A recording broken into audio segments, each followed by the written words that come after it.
Hi, everybody, and welcome. I am here with Jekielek, who is the senior editor of the Epic Times and host of the show American Thought Leaders, and co host of Fallout with Dr. Robert Malone, as well as Cash's Corner with the now FBI director Kash Patel. Years ago, he studied the evolutionary biology of lemurs in Madagascar, and his life took an unexpected turn. Exposed to the realities of human rights violations in China, he ended up working with an underground railroad, bringing Chinese dissidents through the Golden Triangle to Bangkok and ultimately to Western countries. It was then that he realized that telling unknown hero stories was transformative, both for him and for audiences. Determined to tell true stories, he started working with the Epic Times 20 years ago, at a time when popular narratives in the West hid the dark underbelly of communist China.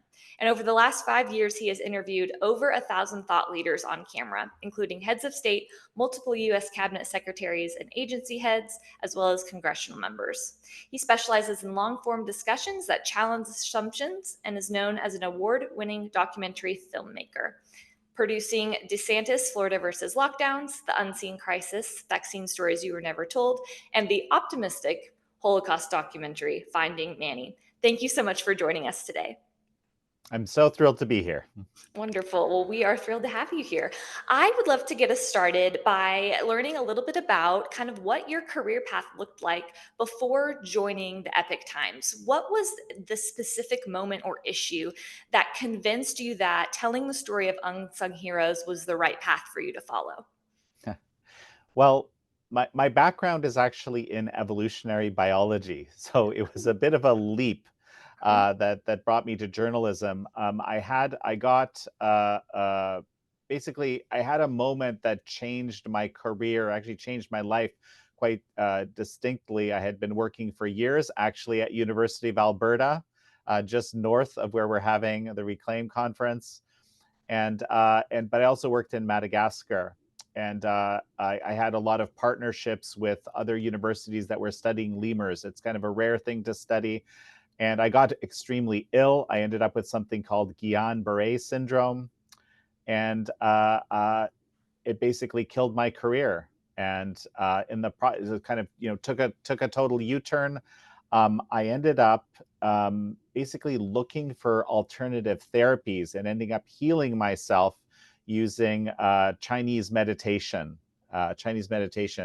And what the whole process was very interesting because I discovered that I didn't really know much about China before, but right around this time, the Chinese regime had turned on its basically new enemy. In communist societies, there's always some group which the Communist Party blames on all the problems of society. And this was a spiritual discipline called Falun Gong.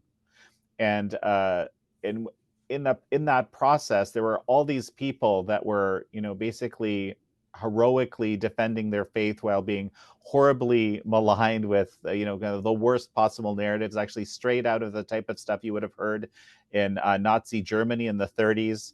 At the same time, being tortured to re-educate them. And frankly, a lot of Western media were kind of buying these narratives too, because there weren't other people to tell the story.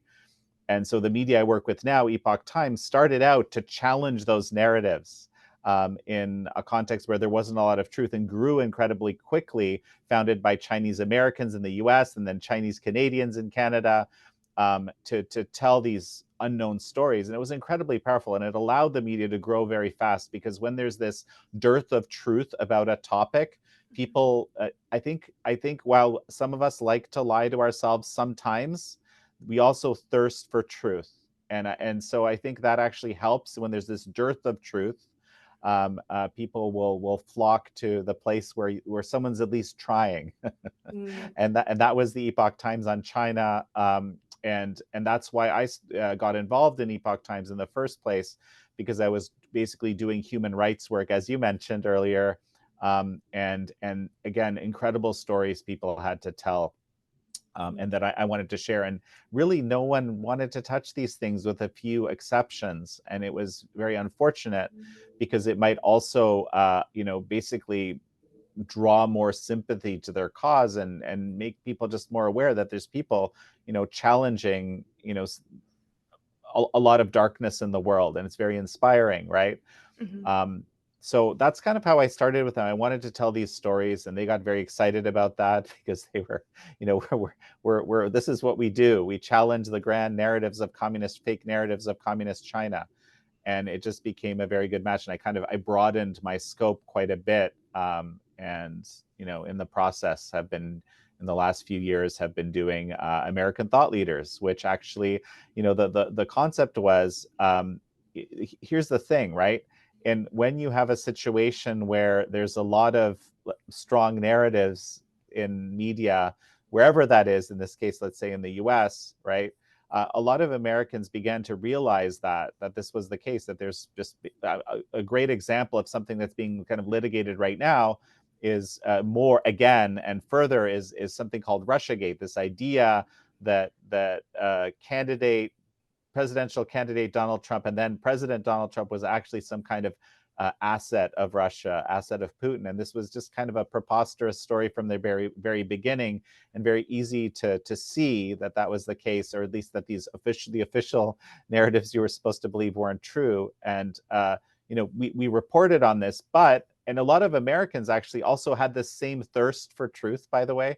And a lot of people came to be reading the Epoch Times during that time. But in Canada, there and frankly all over the world, it seemed to be for a lot harder for people to see that, because these media that were pushing this false narrative very hard, frankly, many of them, were still had this legacy credibility in Canada and the international community.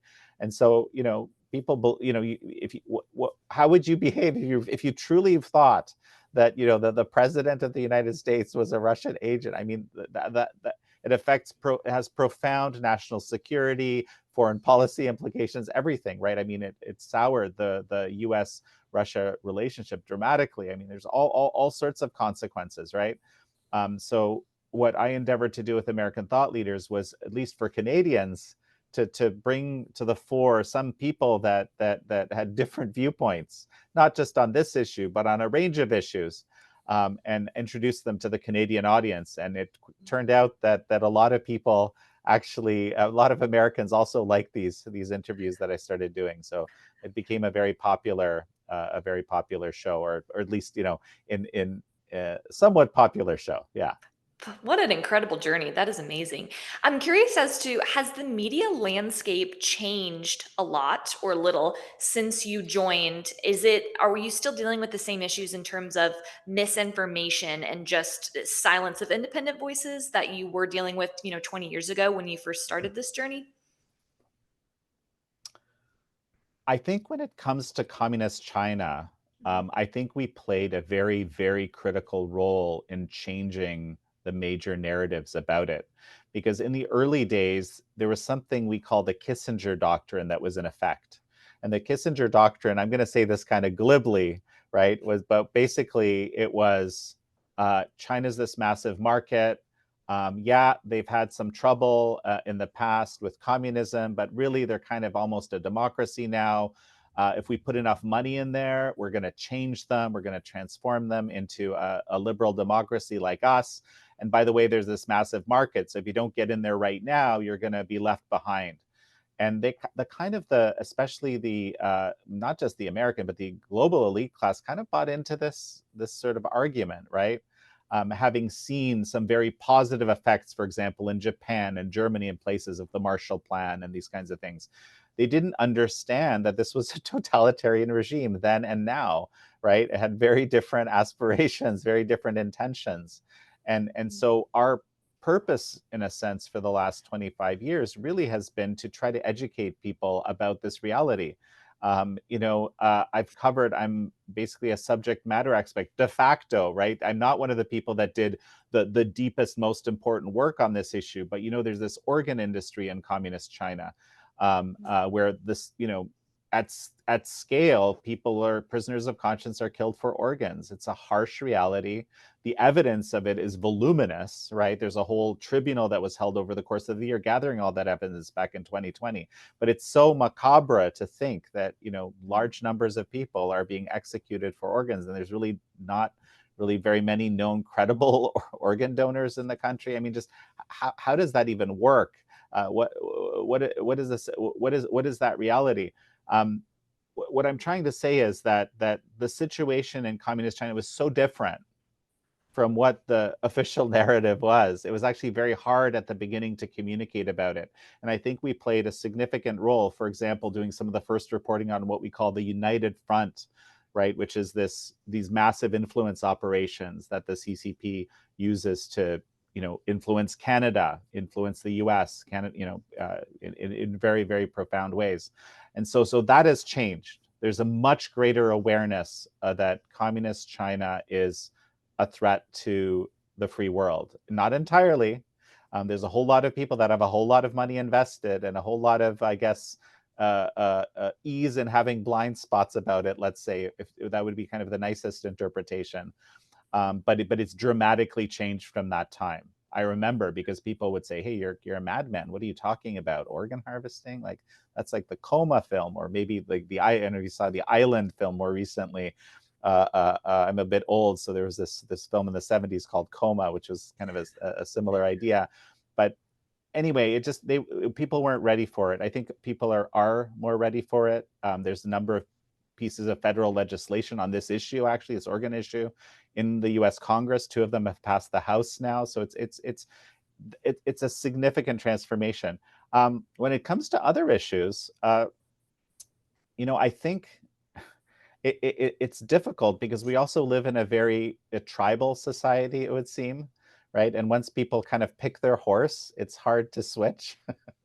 That's what I've noticed. You kind of have to be what people call mugged by reality. But as a lot of people have been so-called mugged by reality over the last 10 or so years, we've grown quite a sizable audience in Canada, in the US, and many countries, because it's a place I think you can come where you know that we're going to do our best to get at the truth for you.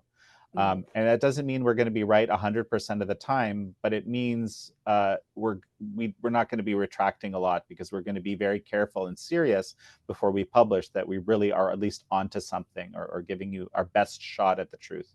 And that, I think that's that's the most difficult aspect. A lot of people don't understand that in journalism, like the purpose of, I'll use the term journalism, kind of has shifted for some people. You still imagine, like, journalism for me is truth seeking. It doesn't mean it's very hard to get at the entire truth. That's tough, but if you try hard, you'll get a piece of it, right? But if you're doing something else, right, which I actually call narrative enforcement journalism, I think one of the official terms is activist journalism, but I like narrative enforcement journalism because it explains what you're doing, right? You have a certain narrative, and you want to reinforce that narrative with your journalism. So you kind of contort how you write about something. Some of the facts might be right, you'll leave out other ones, but you kind of set it up so that whatever you put out kind of fits into the narrative that you're looking to maintain or seed into the population. That is a horrible way of doing journalism, but a whole bunch of especially younger journalists believe that this is the only way to do journalism. This is the right thing. But the thing is, they don't actually tell you that. All the people in our minds, we think, oh, this is all truth-seeking journalism, when in fact a whole lot of, especially these kind of larger, more legacy media, are actually pursuing this narrative enforcement brand of journalism.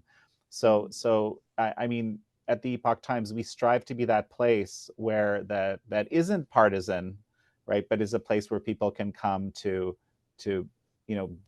learn about our best shot at figuring out what's really going on in the world. And that is certainly a huge need, especially in Canada. It seems that there are more and more people out there looking for those independent voices. And I feel like this is a great segue to kind of talking a little bit about your show, American Thought Leaders. What initially inspired the creation of the show, and how did you decide on what the tone and the mission was going to be? Well, the biggest thing really was that just a whole lot of people were believing information which, when you just scratch the surface a little bit, didn't hold up, right? And at the same time, see, this is whenever there's a really big push to seed a certain idea, like, for example, you have 20, 30 of the largest media in a country saying this is the truth, this is what you need, this, and it's actually very compelling as human beings. I think that we're susceptible to that. If we see, what appears to be a whole lot of our peers believing something, right, or we understand that this is the correct thing that we're supposed to believe if we want to be part of polite society, even subconsciously, we kind of want to be on the side of that. I mean, not everybody, but I mean, these are some of my observations over the last however many years. And so, but when we started the show, it was really just it was a place to try to learn from people who were thinking outside of the narrative, which was obviously untrue, in a whole variety of areas, like that became clear was untrue. And so it didn't mean I knew the answers. I didn't, in many cases, know the answers. It was more like I was trying to get at the truth, by talking to people who I could see were had a different view in good faith, and that was critical. I don't interview people on American thought leaders that I believe are bad faith, I believe are going to lie. I really have to believe that they're actually trying to sincerely share what they understand to be reality and the situation with me. So that's kind of a specific reality around how the show works. At that point, I'm happy to talk to anyone. And of course, I have to believe that they're not nuts too, right? Because I want to have that. I want people That who are helps. actually trying to assess reality, right? And I'm being a little bit glib here, but um, and and it turned out this was very important because there weren't a lot of people who were kind of ready to do that publicly. And I, had the chance to, interview quite a lot of them, especially in the US, because the US, US policy and US ideas have very profound effect on the rest of the world, especially Canada, right? We don't like to admit that as Canadians, but we're very dependent.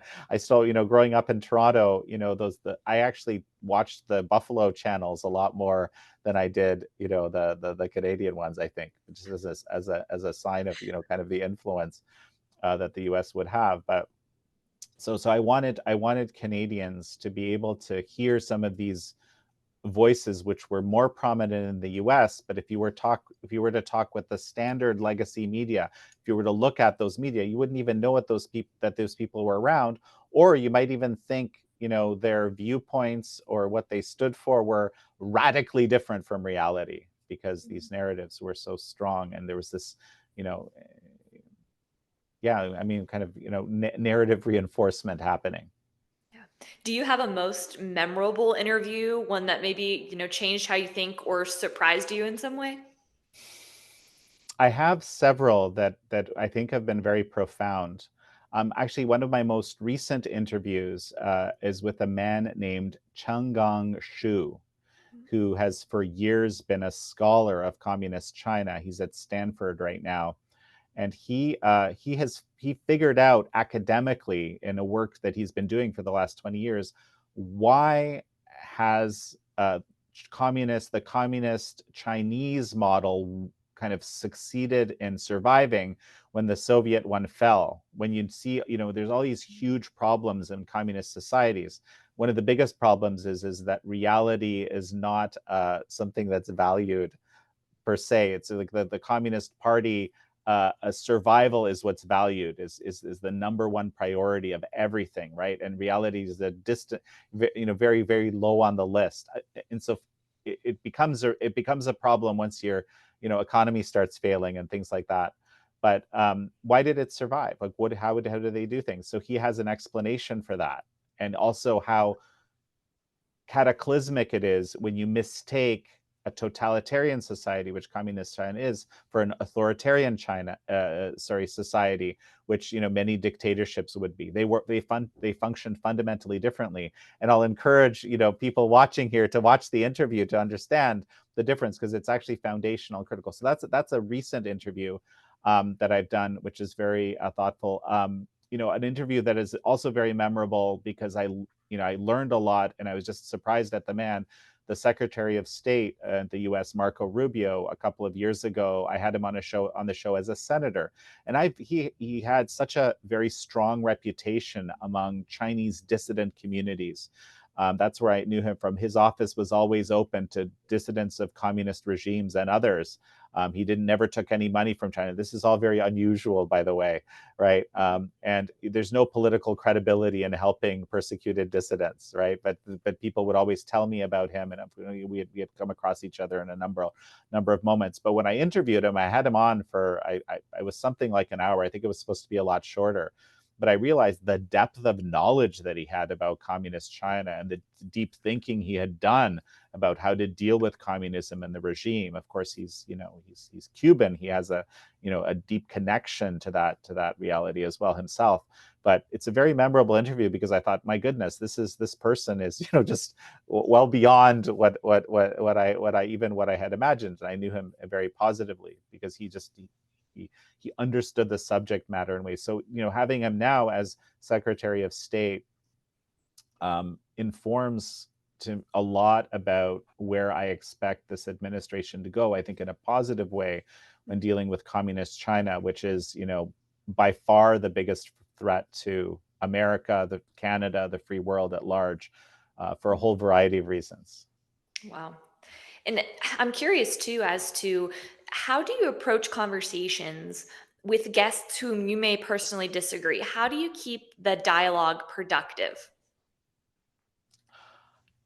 I think I, that's an interesting question because I never pick people on the basis of whether I agree with them or not. I pick them on the basis of sometimes I agree with them very much, but I pick them on the basis of one, whether I believe they're truly sincere, right, and two, whether I feel like they have a good grasp of the subject matter, like a genuinely good grasp of the subject matter. Both of those things could create huge problems, right?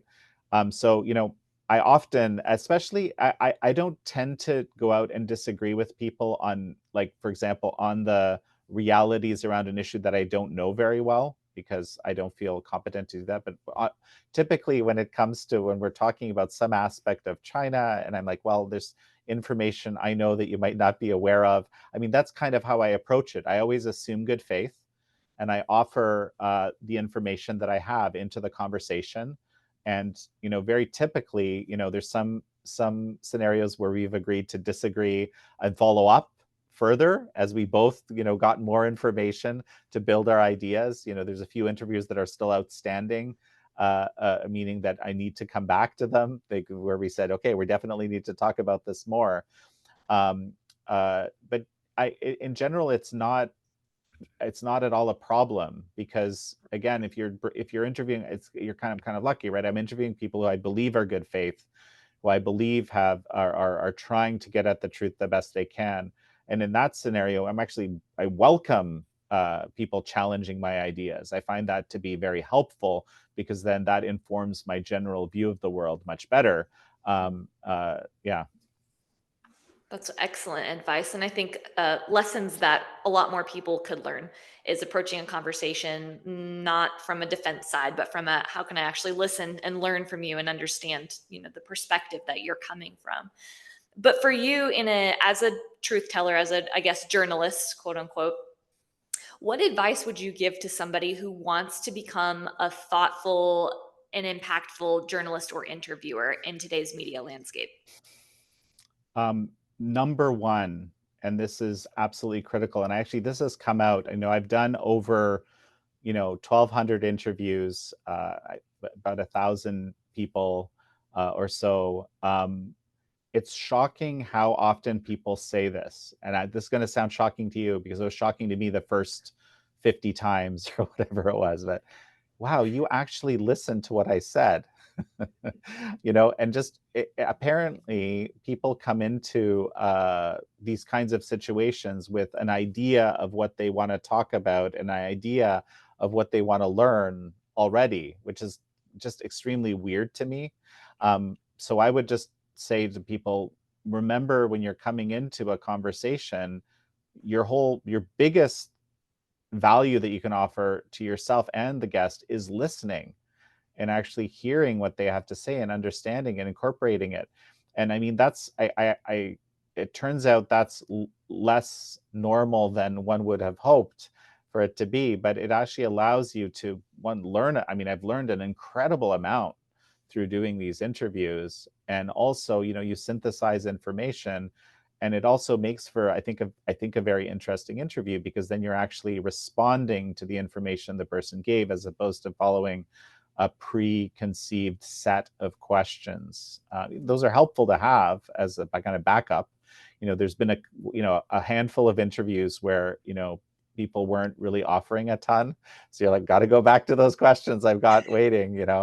But mostly you get very deep, interesting information that you can build on. So number one, I would say, be humble and listen, and hope to learn.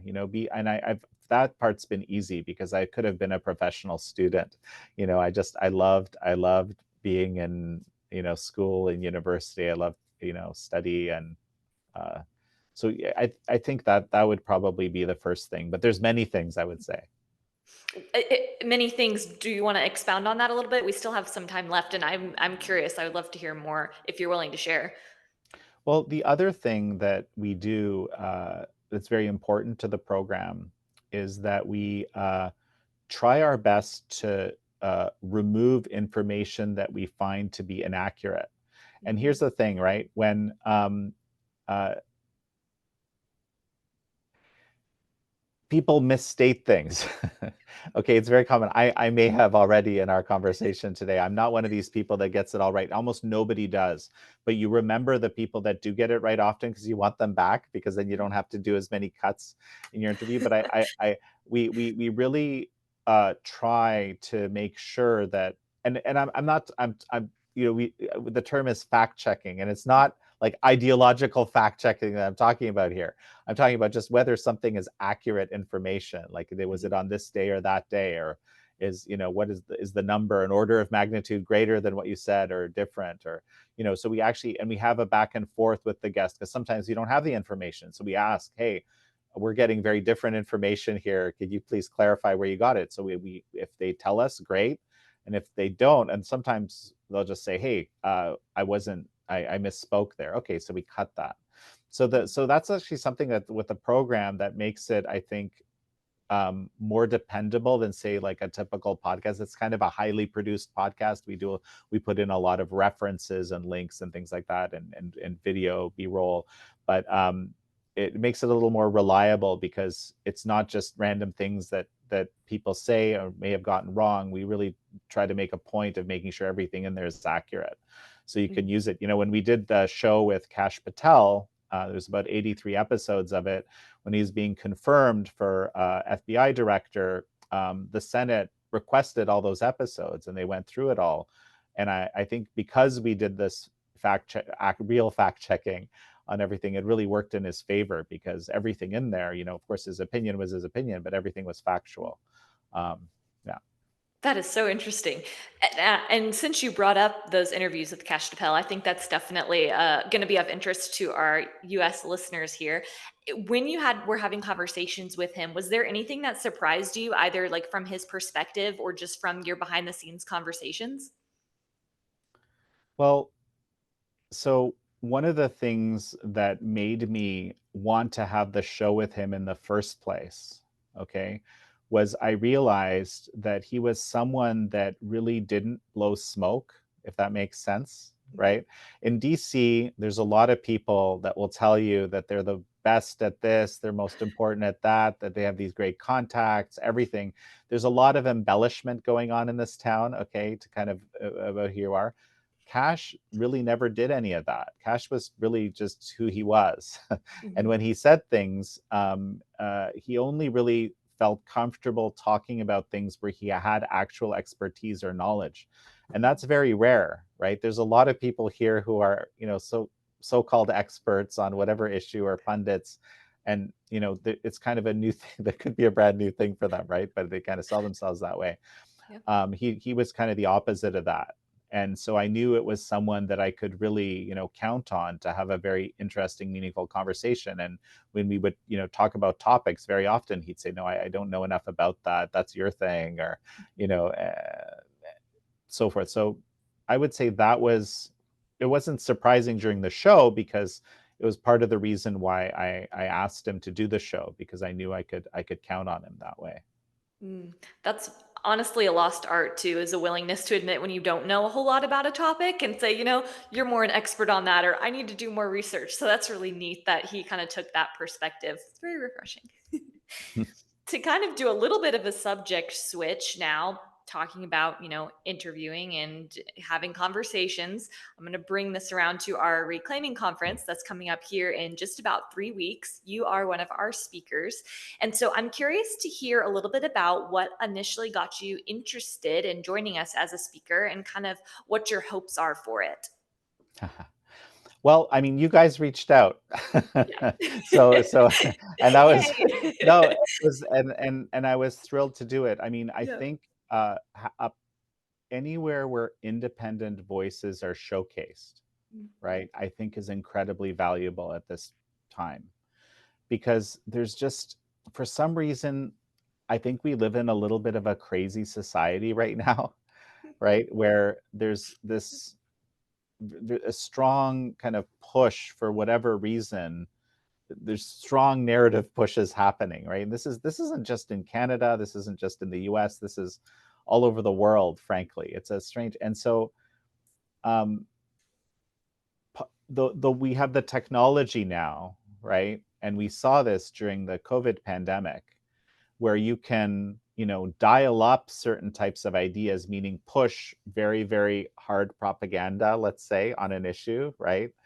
I use that term without the sort of judgment in there. You have certain, when I say propaganda, I mean, you want everyone to believe something or understand something, and you're pushing it hard, right? You can spend a lot of money, you can spend billions on pushing an idea out.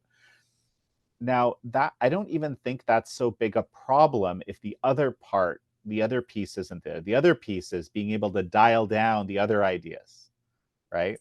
So it's the combination of those two, where there's this, one or a few ideas that are being pushed very hard, and there's no other ideas to actually even consider, maybe, because you're not an expert, you're not a thinker in that particular area. That creates this, I think it creates a huge problem in society. I think, and I think some of us as human beings are more susceptible to believing those things when they're being pushed so hard without an alternative to just say, hey, look, I gotta measure, I gotta measure this against this, right? The other problem is, and this is a challenge when you're basically dealing with independent media, is when there is this kind of censorship, when there's dialing down of certain types of ideas and a big push of other ideas. There's also a lot of crazy ideas that, and by the way, this is also a disinformation strategy, right? If they're and this is something the Russians, Russia has been like absolutely excellent at for a very long time, right? It's like, it's basically pushing information into the system that let's say there's a true idea, right? That's coming up, and that you don't want people to notice, right? So you flood the zone into that space with false ideas, and some people will jump on those ideas, and then you can discredit all those people. And look at all the false ideas that you guys have gotten behind, and then that true idea gets kind of drowned out, right? So this phenomenon happened again and again over the last 10 years in different contexts. But so going back to why Reclaim is so important, um, I think it's an opportunity for people to hear a whole lot of different independent ideas and decide for themselves which of these ideas make sense, who made a good case, which of these ideas are crazy, I don't want to go there.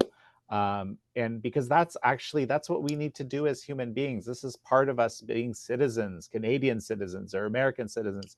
It's figuring these things out, right? This government, I mean, the idea, right, is the government exists for us, right? I mean, I'm of this school, right, that you want to have as little of it as possible, so that, but to facilitate human flourishing, right?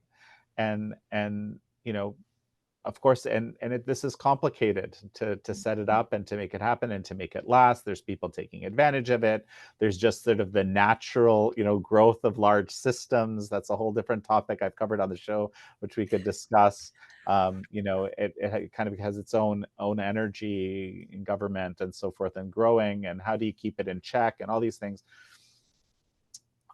I think these types of events where people who, one, have the courage to share different ideas, and two, are able to are able to communicate effectively, are just incredibly valuable at a time when there's these very kind of strong narratives that are being pushed out into our societies, even by ourselves or by bad actors, as in the case of communist China, for example. Yeah. Absolutely. Well, ladies and gentlemen, if you are interested in being a part of these conversations and getting better educated, I highly encourage you to check out our website, weunify.ca, where you can see all the details about the incredible speakers that will be sharing with us this weekend, as well as we hope to see as many of you there as are interested in attending.